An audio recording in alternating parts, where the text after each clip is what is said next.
to be an old man, getting younger by the day. Start away the Chopin, now I'm on to R&B.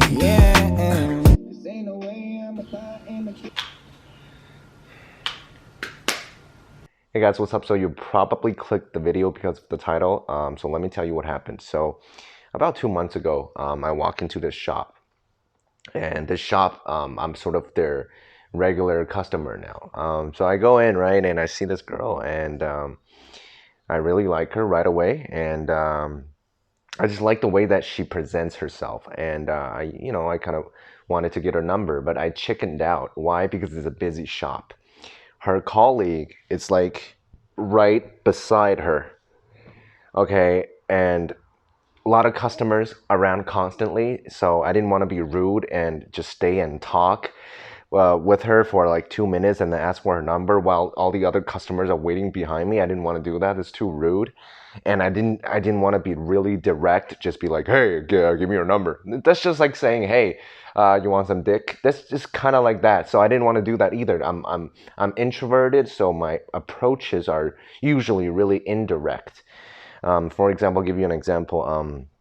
If I'm at a library, right, and I see a girl reading, just flipping through a book, and I would pretend that I'm an old man and be like, is that book good? What kind of book is that? And she would say, it's a book, blah, blah, blah, that's about blah, blah, blah, blah, blah, blah. I go, oh, that sounds like one of the other books I've read when I was studying in Beijing. See, I dropped the bait, and she's like, oh, what book was that? And you were in Beijing? See, and then that's the conversation, and you get it flowing, and you ask for a number, right? Or another one where I'm at a coffee shop, and because I go to coffee shops a lot to write, and when I'm writing, a girl would come, and if I happen to like her, I would just go, hey, excuse me, can you watch my stuff for a second? I'm going to the bathroom. So I make her watch my laptop, my expensive things, right? And when I come out, I will say something like, did you have to fight anyone to guard my stuff? Right? Just something silly like that. And then you get the conversation flowing, and then eventually you get a number. And then if you like her, you can start from there, right? Start something. But with her, at that kind of workplace situation, it's just kind of inappropriate to ask for a number, right? And then, maybe 3 weeks later, I'm walking outside, I'm trying to buy Subway, and I see her talking with a bunch of her, I guess, colleagues and friends. So I join in the conversation, and I think we talked for about half an hour.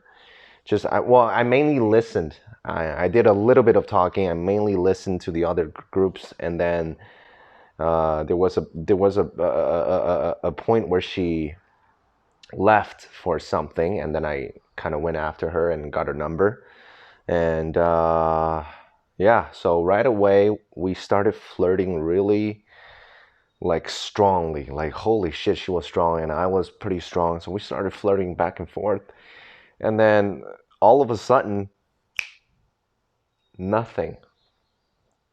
And so I'm analyzing this, and me being a director for a award-winning documentary film about pickup, I think I know a thing or two about pickup.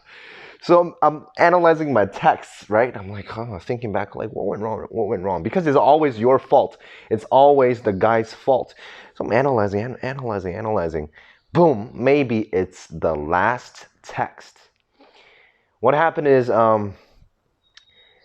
my birthday is coming up, and for my birthday, I wanted to cook something for my mom, because in the Chinese culture, when it's your birthday, it also means that many years ago on that day, it was her most painful day. So you're supposed to thank the person for bringing you to this world, right? So, I want to cook for her. But the thing is, my mom is really picky about everything that I do. So this time, about my cooking, I was thinking of trying to match all the dishes color with the brand of clothing that she wears. Not the dishes, but like the food item itself, the color itself, to match with what she's wearing, and she loves a lot of expensive stuff like, you know, Hermes and, you know, Brunello Cucinelli. So a lot of the colors are, you know, orange, white, beige, and, you know, light brownish, that silky milky color. So I'm trying to think. I was like, what can I invent? So I'm like, okay, since you know a lot about cooking, you know, help me out, right? And what I have right now, I have, you know, a pasta with orange zest to represent the orange. I have a blah blah blah, and then, you know, nothing. And I think when she saw that, she's like, oh my God, this guy is trying to impress me. He's trying to say that he has a lot of money. No, that's not what I was trying to do. I even said I am experimenting something. I'm trying something new this time with my mother. And I'm waiting for her to ask, oh, like, what kind of experiment is that? And then I would tell her, oh, because my mom is really picky about my cooking this time, I want to match my food with her clothing. I haven't even told her that. And then I didn't get her answer. So I wait for like 3 days. By the way, guys, this is the part that you should know. You should always wait when a girl doesn't text you. Same thing, girls. When a guy doesn't text you, you should just wait. Stop being needy. Okay, back then in high school, I was the one, you know, right after you text, you throw your phone on the bed, and I'm walking back and forth, just like waiting eagerly for the text message. And then when I'm doing something, I hear it, I rush towards it, right?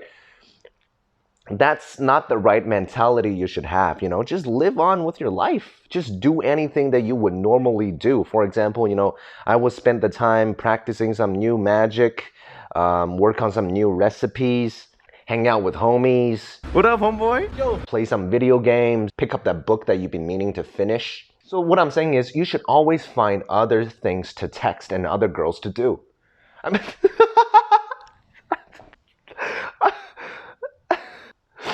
you should always find other things to do and other girls to text. You can't just be locked onto one girl and make her your goddess and revolve your world around her. No, that's not the right way to start anything. Just live your life normally. Just what you normally do, just do those. And when you get a text and then just look at it, just think of it as nothing. Don't be like, oh my God. So anyways, she doesn't reply. And I think 2 or 3 days later, I sent just one question mark. One bubble, one question mark. Bloop. Nothing. And then I waited for, I think, 2 more days. I sent, oh, should I send a search party for you? Nothing. So I go back to the shop because I'm running low on drinks and stuff. And I see her. And then the way she greeted me was so different from any other time. Because usually it's a smile and, you know, she will look away because she's really shy. And her body language is always just like this. And she's doing this. She's like doing this. She's showing all the signs of being attracted to me. I'm not like putting gold on my face, but I just read a lot of books. And according to those books, she's showing all the right signs. And oh, there's obvious blushing. And when you're white and you blush, it's pretty obvious. So every time I kind of laugh back because she's really cute, and we kind of just smile at each other and you pick up on some random topic and I leave, right? But this time, even though I had a breathing mask on, what do you call it? The face mask? Even though I had a mask on, you know, for the virus, I think she still recognized me, and then she just went, hey there.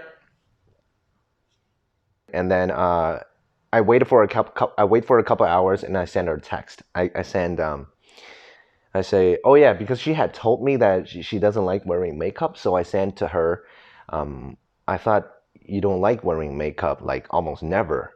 Liar, right? So I call her out on it. It's a negative thing. But based on your look today, I think you should wear it more often. And then it's a compliment, right? So it's like a subtle thing. I didn't say, oh my God, you look good, you look pretty. No, I didn't say it like that, right? So I said something like that. I think exactly like that. Boom, nothing.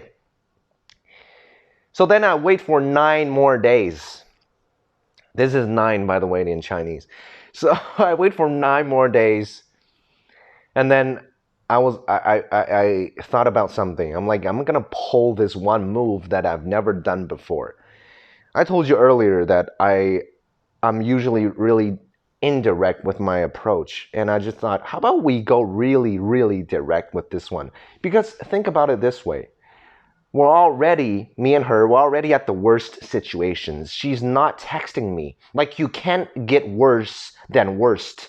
You know what I mean? Like, the person is already dead, for example. If that person is already dead, you can't make him more dead. Like, what's more dead than dead? Like, you're gonna bring him back to life and then just kill him again? Just re-die? Like, re-kill? Like, it doesn't work that way. There could be like a million reasons why she was ghosting me, you know? Complicated ex. She's trying to get out of a personal relationship, busy personal life, family matter. You know, there could be so like a million reasons, really. But anyways, I think the main thing is she's just uncertain about me. And when a girl is uncertain about you, that's when you have to step it up as a guy and just really be strong. You know, there's a lot of guys say this, oh, the girls are only interested in jerks, the bad guy. No, it's not about good or bad or nice or not nice or being right or wrong. It's not that. It's being weak or strong. Okay, there's either the strong guy or the weak guy, and you have to be strong in this case when she's uncertain about you. So I said to myself, okay, I'm gonna step it up. You know, I'm gonna tell her how I feel. So I send her a super long, not like a super long text, but a pretty long text, right? I just go, you know, I chickened out when I first met you. I wanted to get your number a long time ago. And I know I know that I shouldn't be doing this because the way I was taught, according to all the pickup books I've read, this text itself is a big no-no. I'm a filmmaker, and you know that I had done a film about pickup, so you know, I know a thing or two about pickup, and I'm trying to be good with you and not to use the freaking theories. So I was trying to be like Will Smith in Hitch, you know, that scene where he's like, "What's wrong with me? I don't know what to say." Where he's like pouring his heart out for the girl. It was kind of like that for me, but not nearly as dramatic. I'm just saying, like, you know what's up? I like you. And you know, if you want to go for a cup of coffee or a drink, something, you know, let me know. And then 4 hours later, she writes me back. She goes, you know, what did she write?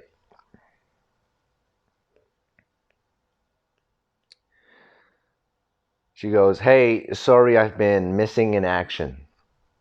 You know, you seem really nice, and I'm flattered that you're interested, but this is a lot for me. I'm just starting a promotion," which is true, which she told me about, and also hit a couple of speed bumps with other things in my life. Right now isn't a good time for me to start something. So now I know the answer. It was a great moment. And even though it's a rejection, it's good. It's a great feeling. I feel like it's a win for me. Because really, think about it. Nothing has really changed about my life. Nothing. I'm doing the same shit that I usually do. A rejection, again, is a rejection.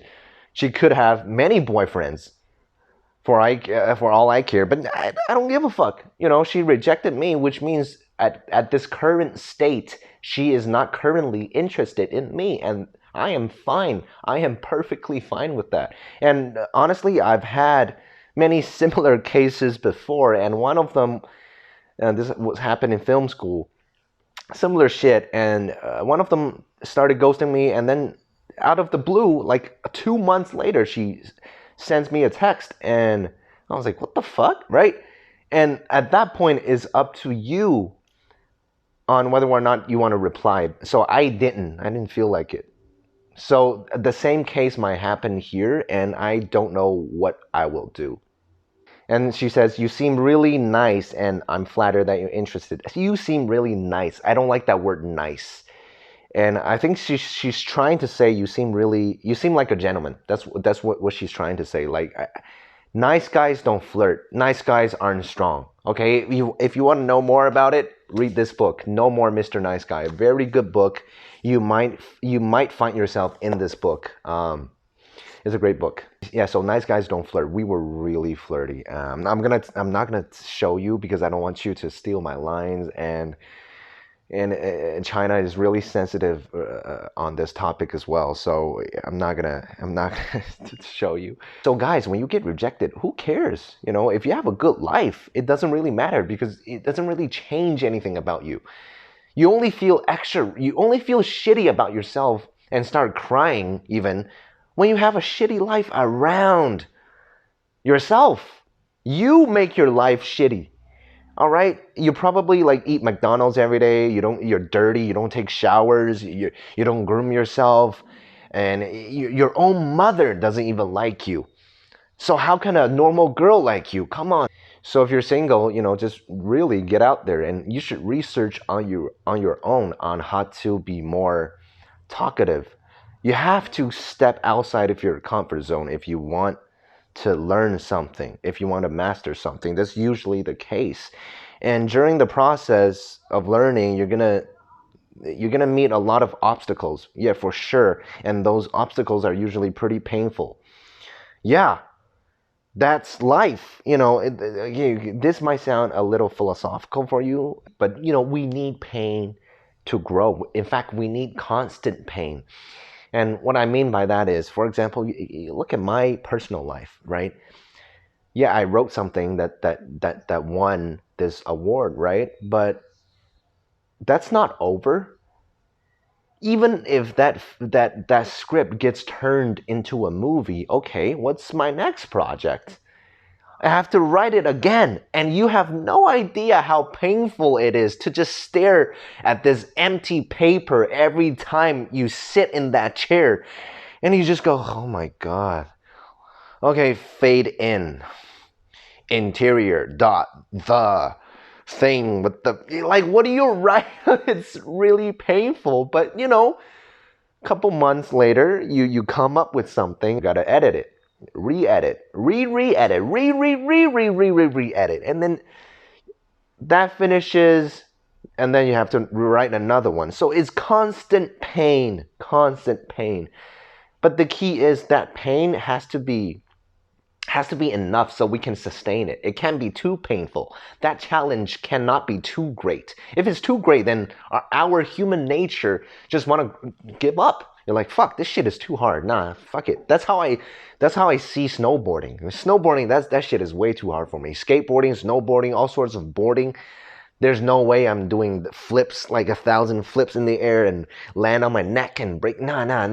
There's no way I'm doing that. But even those people, they have constant pain because, well, they have to create tricks, invent new shit all the time. That's painful. They don't see it as painful. They call it love. But deep down, you know, it's kind of annoying, right? Every time you practice, blah, blah, blah, it's annoying. You know, we're talking about practice. So with pickup, with your own life, it's the same, you know. You're not gonna, okay, the first girl you meet on the street, that's not gonna be your wife, right? It's really unlikely. So something might happen between you two, but it might not work out. So you go to another one. Pain. It might not work out. Pain again. Eventually you get married, but then the pain does not stop there. You two will start to fight and argue, and then maybe one day divorce. Right? Painful. This is interesting. You know, I've met so many uncles and aunties, they get remarried. Like they were once married and then divorced and then they get remarried. Why? Why do they get remarried knowing each other's flaws? People don't change that easily. They get remarried knowing each other's flaws. Why? Because they miss those fights. It's such a fucked up and unconscious thing, but I'm sorry, this is true. They miss the fights.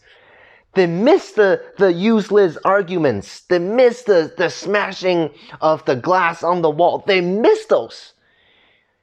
And honestly, from my personal experience, a lot of girls, they're super, super hot when they're mad, when they're angry with you, when they're jealous about another girl. Like they have this sexy side about them. And for those people, they love that painful shit because they've been fighting for so long that it's become a part of them. It's become like their habit. It's in them till the point that if they don't fight, they just feel uncomfortable. Yeah. And then another thing, I finally figured out what I want to do for this channel because I was so close to just deleting it, really abandoning this channel. But I thought about it, I want to turn this channel into a diary, like a electronical video formatted diary. So when I'm 50, I could look back on it and just laugh at my stupid self. And please let me know in the comment section if you would like to see more videos like this in the future. Thank you.